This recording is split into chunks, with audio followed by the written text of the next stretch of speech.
अगर आपको कंपोनेंट्स के अबाउट क्वेश्चन आ जाता है, लेट्स आपके पास क्वेश्चन आया आपकी बुक के अंदर यानी आपके एग्जाम में कि what are the components of homeostasis, then आपने उनके अबाउट लिखना है heat, waste material and water and solute. These are the components of homeostasis.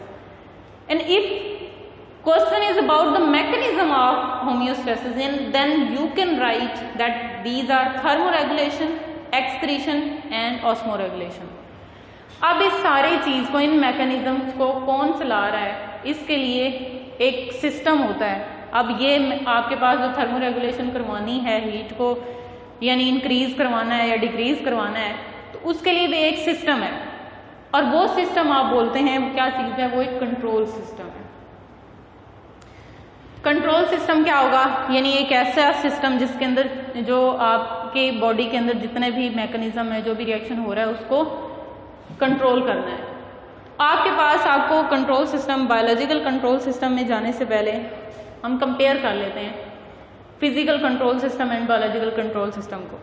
Physical control system class आपने देखा होगा कि हमारे पास उसके 3 कंपोनेंट्स होते हैं. एक सेंसर होता है, ठीक है, सेकेंड कंट्रोल सिस्टम होता है और स्विच ऑन एंड ऑफ होता है. आपने देखा होगा हमारी जितनी भी अप्लायंसेज होते हैं उनके अंदर ये तीनों चीज़ें फिट होती हैं. जैसा इन्वायरमेंट में चेंज आ रहा है, सेंसर उसको डिटेक्ट करता है और डिटेक्ट करने के बाद वो इसकी तरफ सिग्नल पास करता है. अब इस सिस्टम ने, ये बेसिक आप कह सकते हैं हेड ऑफिस है, इसने वो सिस्टम के अंदर जो भी उसको सिग्नल मिला है, चाहे वो पॉजिटिव है चाहे वो नेगेटिव है, उसके अबाउट स्विच को ऑन एंड ऑफ कर देता है. लेट्स सपोज आपके पास सेंसर में फील हुआ, यानी उसको सिग्नल दिया गया कूलिंग एनवायरनमेंट का, एनवायरनमेंट कूल हो रहा है और कंट्रोल सिस्टम ने उसको डिटेक्ट किया. स्विच को क्या करेगा, वो ऑफ करवा देगा, कूलिंग सेंटर ऑन करवा देगा या फिर उसको ऑफ करवा देगा. तो सिमिलर सिस्टम जो है वो एक ऑर्गेनिज्म के अंदर होता है क्लास. बायोलॉजिकल कंट्रोल सिस्टम जिसको हम बोलते हैं, बायोलॉजिकल क्यों बोला जाता है, क्योंकि एक ऑर्गेनिज्म के अंदर है, एक जानदार के अंदर सिस्टम प्रेजेंट है, इसलिए हम बोलते हैं बायोलॉजिकल कंट्रोल सिस्टम. अगर आप इसके कंपोनेंट्स की बात करते हैं तो फर्स्ट आपके पास आता है receptor, second definitely control system which is central nervous system, and then आपके पास क्या होगा, यानी नर्वस सिस्टम, और आपके पास क्या होता है, इफेक्टर. अब ये चीजें क्या हैं कि रिसेप्टर क्या करते हैं, रिसेप्टर आर सेल्स, ठीक है, बेसिकली सेल्स होते हैं जो कोई भी स्टिमुलस आपकी बॉडी के अंदर आ रहा है, चाहे वो इंटरनल है चाहे वो एक्सटर्नल है, वो उसको डिटेक्ट करता है, रिकग्नाइज करता है कि बाहर टेम्परेचर बढ़ रहा है, सर्दी हो रही है तो भी आपको पता चलेगा सर्दी हो रही है, बढ़ रहा है टेम्परेचर जो डाउन हो रहा है. और अगर आपके पास समर सीजन है और टेम्परेचर राइज कर रहा है तो भी आपकी बॉडी डिटेक्ट करेगी और वो आपकी बॉडी के अंदर जो रिसेप्टर सेल्स हैं वो डिटेक्ट करते हैं. फिर उन्होंने सिग्नल देना है आपके पास नर्वस सिस्टम को, यानी आपके पास सेंट्रल नर्वस सिस्टम भी होता है और आपके पास पेरिफेरल नर्वस सिस्टम, लेकिन जो आपका कंट्रोल सेंटर होता है वो है सेंट्रल नर्वस सिस्टम. अब सेंट्रल नर्वस सिस्टम के पास मैसेज सेंड कर दिया गया, इसने इसको प्रोसेस किया. आपके पास बॉडी के अंदर टेम्परेचर है 37 डिग्री सेंटीग्रेड, बाहर एनवायरनमेंट के अंदर टेम्परेचर है आपके पास लेट्स सपोज गर्मी है 45 डिग्री सेंटीग्रेड, ठीक. इस रिसेप्टर ने इसको डिटेक्ट किया, मैसेज दे दिया आपके सेंट्रल नर्वस सिस्टम को, मैसेज गया जी बाहर गर्मी हो रही है, बॉडी का टेम्परेचर राइज होना शुरू हो जाएगा. जब बॉडी टेम्परेचर राइज होगा, बॉडी टेम्परेचर मेंटेन करना है इस टेम्परेचर के ऊपर, ठीक. जब इस 37 डिग्री पे मेंटेन करना है, वो कैसे करेगा, इस सिस्टम ने अपने अंदर से सिग्नल रिलीज करना है और वो सिग्नल, वो मैसेजेस जाते हैं इफेक्टर के पास, और इफेक्टर आपकी बॉडी के अंदर क्या होंगे, वो आपके पास 2 तरह के होते हैं जिसको आप बोलते हैं ग्लैंड्स और मसल्स.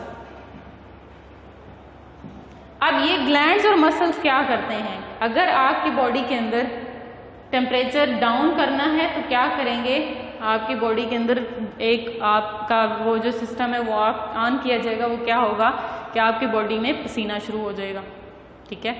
टेम्परेचर डाउन करना है, टेम्परेचर डाउन करना है तो डेफिनेटली आपकी बॉडी स्वेट करेगी, अंदर से हीट को बाहर निकालेगी, तभी टेम्परेचर डाउन हो जाएगा. जब बॉडी स्वेटिंग करेगी आपको कूलिंग इफेक्ट आएगा और बॉडी का टेम्परेचर 45 डिग्री से जाने से पहले ही आपका बॉडी टेम्परेचर जो है जितना बढ़ रहा था वो लो होना शुरू हो जाएगा। और इसी के साथ ही आप अगर उसमें देख लेते हैं कि आपकी बॉडी के टेम्परेचर में बाहर कूलिंग इफेक्ट है तो डेफिनेटली उसको क्या किया जाएगा, वो राइज कर दिया जाता है। अब आपके पास अगर आपको बायोलॉजिकल कंट्रोल सिस्टम की समझ आ गई क्लास, तो आपको एक टर्मिनोलॉजी आपकी बुक में डिस्कस की गई, वो है फीडबैक। इसकी आपको समझ आ जाएगी।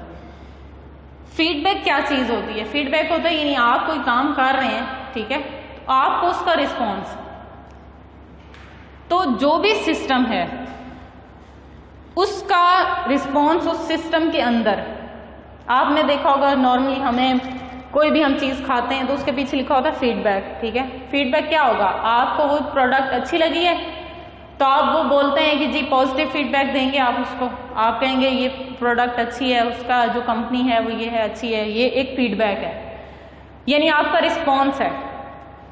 तो फीडबैक, अगर हम बायोलॉजिकल फीडबैक की बात करते हैं तो ये भी एक फीडबैक ही है, यानी रिस्पॉन्स है विद इन अ सिस्टम। आपकी बॉडी के अंदर क्या सिस्टम है?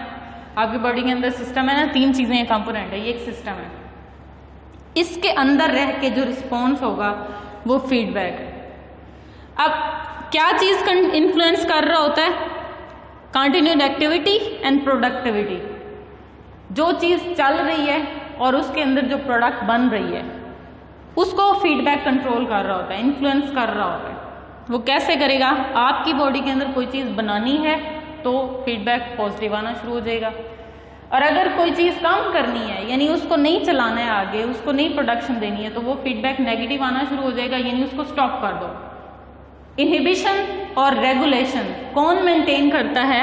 फीडबैक कर रहा है। अगर रेगुलेट करना है तो पॉजिटिव फीडबैक जाएगा, मजीद चीज को प्रोटीन बनाना शुरू कर दो, बढ़ा दो, बढ़ना शुरू हो जाएगी।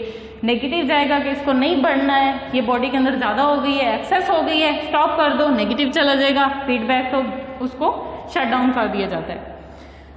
आपकी बुक में एक और चीज डिस्कस हुई है, negative feedback. Negative feedback class क्या होता है?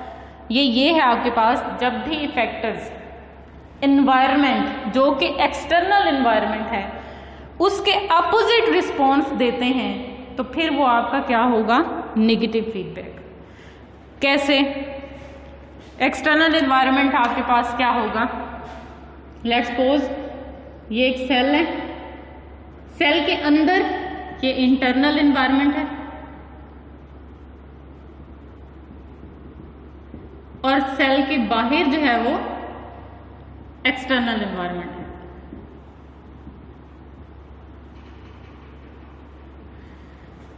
अब इसके अंदर क्या होगा? रिस्पॉन्स क्या है? स्टिमुलस आ रहा है कोई भी, ठीक है।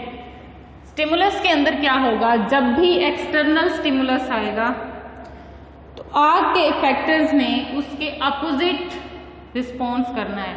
वो कैसे करेगा? कि आपकी बॉडी के अंदर टेम्परेचर राइज हो रहा है, ठीक है।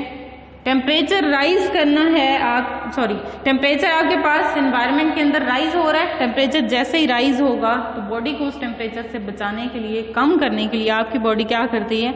आपके फैक्टर्स उसका अपोजिट रिस्पॉन्स देंगे, जो है वो स्वेटिंग करना शुरू हो जाएंगे, आपको पसीना आना शुरू हो जाएगा। जैसे ही पसीना, अब बाहर एनवायरनमेंट बढ़ रहा है, आपकी बॉडी टेम्परेचर डाउन किए जा रही है ऊपर, और ये दोनों आपके पास क्या है? आपकी बॉडी उसको टेम्परेचर को मेंटेन डेफिनेटली कर रही है, लेकिन रिस्पॉन्स इफेक्टर्स का वो अपोजिट है। वो कैसे है कि बाहर एक्सटर्नल एनवायरनमेंट में टेम्परेचर राइज हो रहा है, आपकी बॉडी स्वेटिंग कर रही है, उसका अपोजिट रिस्पॉन्स दे रही है, डाउन कर रही है। अगर बाहर टेम्परेचर कम हो रहा है, आपकी बॉडी टेम्परेचर कम नहीं करेगी, आपकी बॉडी का टेम्परेचर राइज होगा। तो ये भी क्या होगा कि रिस्पॉन्स एक्सटर्नल एनवायरनमेंट के अपोजिट हो गया, और वो बढ़ाएगी कैसे अपना टेम्परेचर? वो मसल्स शिवर करेंगे, यानी आप क्या करना शुरू हो जाते हैं, आपको कपकपी तारी हो गई, या फिर आप क्या होते हैं? कांपना शुरू हो जाते हैं, और उसके बाद उसको हम बोलते हैं, उस कंडीशन को आप बोलते हैं शिवरिंग। क्लास आज का लेक्चर आपके पास है वो हमने समराइज करते हैं एक बार कि हमने क्या आज डिस्कस किया। हमने आपके पास चैप्टर नंबर 15 स्टार्ट किया था, उसका वेरी फर्स्ट टॉपिक हमने देखा concept of homeostasis. Concept of homeostasis में हमने डेफिनेशन डिस्कस की, एक्सटर्नल एनवायरनमेंट क्या होता है, इंटरनल एनवायरनमेंट क्या होता है, वो हमने डिटेल से देखा। देन हमने एडाप्टेशन के अंदर क्या होम्योस्टेसिस का रोल है वो भी डिस्कस किया, कंपोनेंट्स क्या होते हैं, मैकेनिज्म होम्योस्टेसिस का क्या है। उसके बाद हमने कंट्रोल सिस्टम देखा कि कंट्रोल सिस्टम का क्या रोल होता है, अगर वो फिजिकल है बायोलॉजिकल है तो क्या कंपैरिजन है उनके अंदर। देन हमने फीडबैक देखा, फीडबैक क्या चीज़ होती है, नेगेटिव फीडबैक क्या होती है, और आपके पास अगर नेगेटिव फीडबैक है तो आपकी बॉडी क्या नेगेटिव फीडबैक परफॉर्म करती है, वो हमने 2 एग्जाम्पल स्टडी की, स्वेटिंग और शिवरिंग में देखा। यानी अगर वो आपके पास बाहर एनवायरनमेंट जो है वो टेम्परेचर राइज हो रहा है तो स्वेटिंग होगी, टेम्परेचर डाउन हो रहा है तो आपकी बॉडी उसमें रिस्पॉन्स देगी, शिवरिंग होगी। Thank you so much.